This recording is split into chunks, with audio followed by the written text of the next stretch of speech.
नमस्कार, मैं आपके साथ अर्चना कौशल। आप देख रहे हैं आईपा यानी कि all India progressive politics association, एक ऐसा मंच जिसमें हम बात करते हैं प्रगतिशील राजनीति की।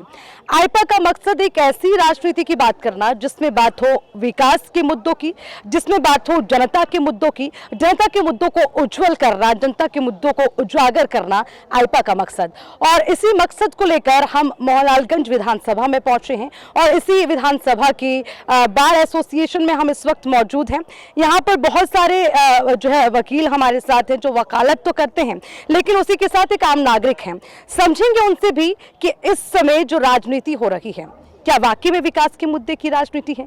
क्या वाकई ही धरातल पर विकास हो रहा है, जनता को सुविधाएं मिल पा रही हैं?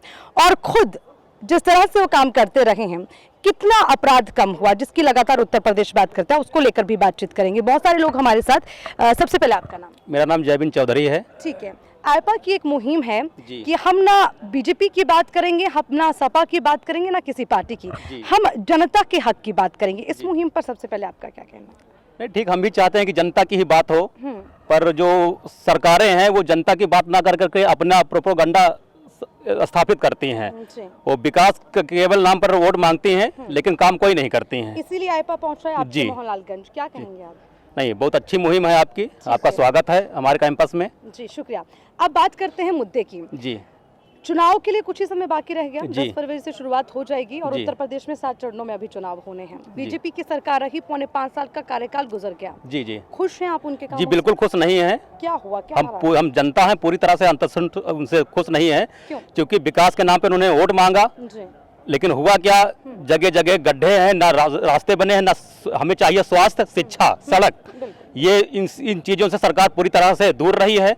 वो हमको हिंदू और मुसलमान में भटकाती रही है। यानी आप इस बात से सहमत हैं कि जिस तरह विपक्ष कहता है कि जाति धर्म के, हम विपक्ष और सत्ता पक्ष की बात नहीं करते हैं, हम एक जनता के हिसाब से बात करते हैं कि हम इस सरकार से पूरी तरह से असंतुष्ट हैं। तो आप ये स्वतंत्र रूप से कह रहे हैं कि जाति धर्म की सिर्फ बात होती है, जी जी जी जी बिल्कुल नहीं होती। जी सर, आपका नाम?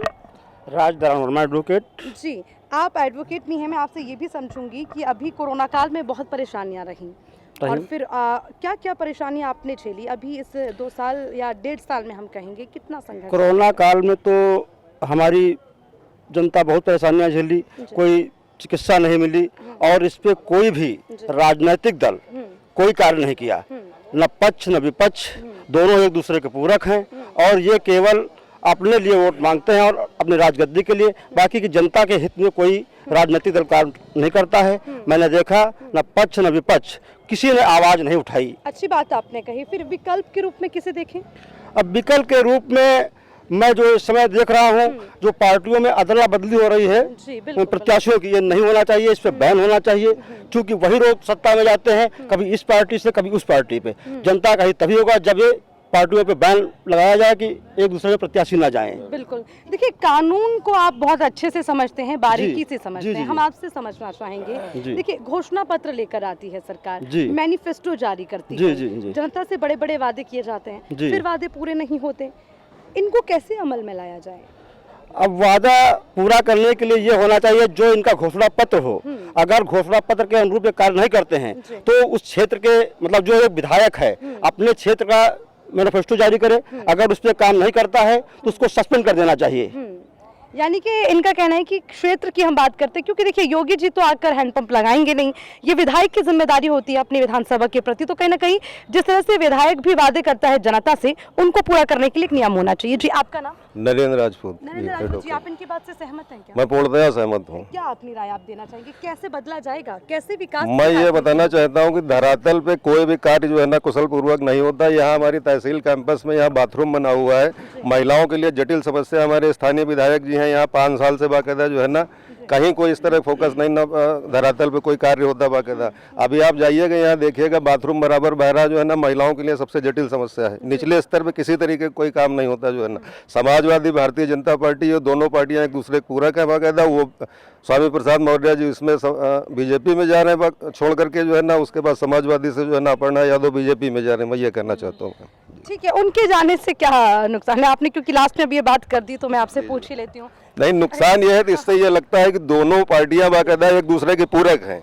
हमारा कहने के पब्लिक को बेवकूफ बनाती है पूरी तरीके से, वोट के नाम पे शोषण करती, जात के नाम पे, धर्म के नाम पे, ये इनका मैनिफेस्टो रहता है। देखिए बिल्कुल स्पष्ट बात इन्होंने कही और एक बड़ी विडंबना है, अगर विपक्ष और पक्ष दोनों इसी तरह से राजनीति करते रहे तो जनता तो लावारिस हो गई, जनता किसके भरोसे रहे, ये सवाल। सर क्या कहेंगे आप इस बात पर? आपका नाम सबसे? मेरा नाम अरुण कुमार विश्वकर्मा है। अरुण जी, आप युवा भी हैं और मैं आपसे ये भी समझना चाहूंगी, युवा भी आज के समय में प्रताड़ित हैं रोजगार को लेकर। फिर इन्होंने बात की है कि सत्ता पक्ष हो चाहे विपक्ष हो, सभी मिलीजुली राजनीति करते हैं, तो जनता क्या देखे, किस ओर देखे कि हमें कहाँ से सहारा मिलेगा? जनता को तो भाई जो प्रशासन होता है वर्तमान में उसी से आशा रहती है जी। और उसी से यही होता है कि विकास होगा, लेकिन वर्तमान समय में देखा जाए तो अपने 80% कम से कम किसान प्रदेश राज्य है ये अपना। और किसानों के ऊपर जो है बहुत ही दुर्गति हो रही है इस समय। लखीमपुर की घटना बहुत ही निंदनीय है, क्योंकि वहाँ पर देखिए कम से कम 5-6 लोग हमारे मारे गए, गाड़ियाँ चढ़ा दी गई। तो ये अपेक्षा इस सरकार से हम नहीं रखते थे, क्योंकि किस प्रकार से किसान अपना जो है पेट पालता है और कैसे अन्न उगाता है और अपनी मांगों के लिए वो जो है अगर प्रशासन के सामने रखता है तो इसमें क्या बुरा है। चलिए धीरे धीरे और आगे बढ़ते बढ़ते बहुत सारे मुद्दों की और बात कर रहे हैं। दूसरी चीज़ें ये हैं कि बेरोजगारी दर यहाँ पर बढ़ती जा रही है और युवा भटक रहा है, उसको अपना हक नहीं मिल पा रहा है। आज प्रशासन में ये है कि अगर कोई भी महिला बीमार होती है तो जो हमारी पूर्व की सुविधाएं हैं जैसे कि डायल 100 है, ठीक, और डायल 108 है, फ़ोन करते हैं तो रिसीव ही नहीं होता है और ना मौके पे वहाँ पर कोई ऐसी सुविधा उपलब्ध होती है जिससे कि समाज को सुचारू रूप से सेवा मिल सके। तो इसमें भी जो है इस समय बहुत सारी समस्याएं उत्पन्न हो रही हैं। बिल्कुल अच्छे मुद्दे आपने छेड़े हैं और ये जरूरी भी है, क्योंकि शौचालय महिलाओं को बनाने की बात सरकार ने तो खूब दावे किए, लेकिन सच्चाई आप लोग बेहतर समझते होंगे। सर आपका नाम? दिनेश कुमार वर्मा। दिनेश कुमार जी, देखिए मैं आपसे समझना चाहूँगी क्योंकि शायद बहुत एक्सपीरियंस भी आपको रहा होगा, कई मुद्दों को आपने बड़ी नज़दीकी से भी देखा होगा। इस वक्त जो चल रहा है हमारे अब देखिए लोकतंत्र महापर्व कहा जाता है, एक बार मौका मिलता है, जनता की चूक मानते हैं आप जिसकी वजह से आज त्राहिमाम है? जी हाँ, एक्चुअल में पहले लोकतंत्र चल रहा था जी। जब से ये लोग आ गए हैं, इन्होंने कहा तो बहुत कुछ था, लेकिन अब लगता है कि लोकतंत्र वगैरह नहीं बचा है। इन्होंने अब देखिए चुनाव आयोग भी उधर छत्तीसगढ़ के मुख्यमंत्री जी आए, उन्होंने वहाँ पे डोर टू डोर कैंपेन किया, उनके ऊपर FIR दर्ज हो गई। इधर अभी शाह जी थे, घूम रहे थे लेकर के।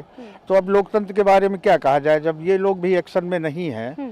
और इसके अलावा थोड़ा जनता की भी कमी है कि ये लोग जो है मंदिर और इधर उधर बेचारे बेरोजगार ये भटक रहे हैं, लाठी खा रहे हैं। तो इसके बारे में जनता को भी सोचना पड़ेगा। ये जो मंदिर मस्जिद, अरे ठीक है, आस्था है, ठीक है, हम भी पूजा करते हैं, सभी लोग करते हैं, लेकिन उसको वहीं तक रखिए, अपने जीवन में इसको ना लाइए। हमारी जो रोज़ की ज़रूरतें हैं उस पर हमें ध्यान देना चाहिए। बिल्कुल, देखिए मूलभूत सुविधाएं, रोटी कपड़ा मकान, बिजली पानी, स्वास्थ्य सेवा, शिक्षा, ये मूलभूत सुविधाएं हैं, ये हर किसी को मिलना उनका अधिकार है। इन्होंने कहा लोकतंत्र खतरे में है और बहुत सारे लोग हैं, उनसे भी बातचीत करेंगे, समझेंगे उनका क्या कहना है। जी आपका नाम? रमाकांत मिश्रा नाम है हमारा। लोकतंत्र खतरे में है? लोकतंत्र तो शुरू से ही खतरे में है। शुरू से खतरे में रहा? शुरू से खतरे में ये रहा कि जो हमारा संविधान है यही इसका मूल कारक है। हम लोगों ने शुरू से बहुत से प्लम्बर आए कि जो है समानता, तो समानता कहीं देखने को नहीं मिली।